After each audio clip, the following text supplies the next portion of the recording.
Chantal Organics, committed to protecting our planet and nourishing our people.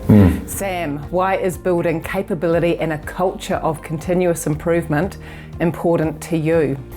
Yeah, I mean, so of course with any business, you've got all the pressures, the drivers for change. You've got pressures that we're all dealing with right now with the economy, and so of course we've got to find out ways to do things better. I think the key part for me personally with the team here is trying to make sure that they are doing it easier rather than faster, harder.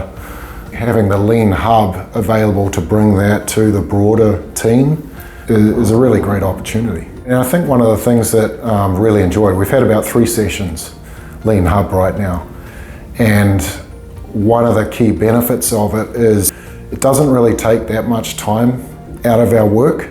It's really only 3 hours a month that the team goes away, but it's very applied in what it does. So the team is, their homework is a project which is applied and making improvements in day-to-day business. The other thing I think it's really done well straight out the gate is it's not just on the supervisors or the managers to make the change. It's really about getting that engagement from your team, and started off that way, and it's continuing with these small continuous improvement projects. I loved what you said there about getting engagement from the team and the team driving and influencing change, which is a key philosophy of lean and continuous improvement. So how have you found that cross-functional way of working?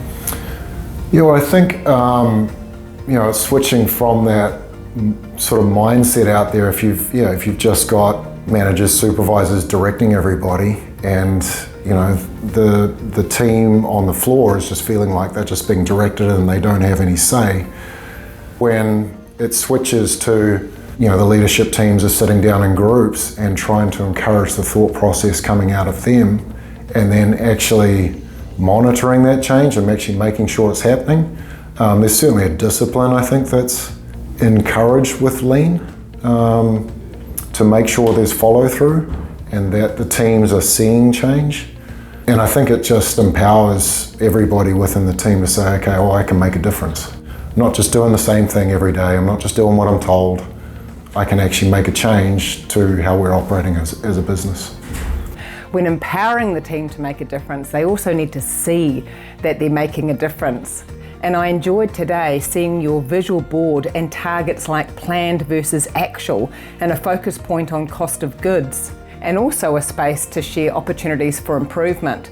So why are visual boards like this, with your KPIs, where you have your toolbox, why is this important? And the most important thing to me is that the KPIs actually mean something to the team that's looking at it. So I don't want to just throw a whole lot of numbers up there. It needs to be something that means something to the team on the floor doing the work.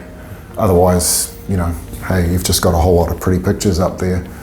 It has really brought the team together for a united purpose. The Lean Hub course really trained us into structuring the meetings, keeping them to a certain time so it's not taking too much time out of production or the work you're doing each day, making sure the agenda is set, making sure the agenda is meaningful. It's really centered around being useful information for all the people in that meeting, and just getting everybody aligned on, what are we doing today, how are we doing today.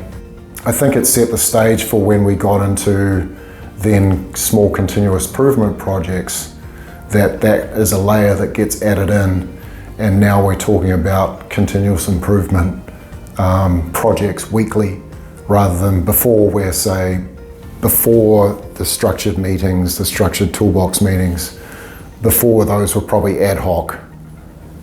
Maybe you do a couple a week, but then you don't do anything for a month or 2. You just do them as needed. So all that has added structure and I think a faster paced continuous improvement by small projects. Sam, thank you. Let's go big picture. Why do you do what you do, and how does building this culture and capability of continuous improvement that optimizes productivity, how is that going to make a difference to our economy and the world that we want to live in?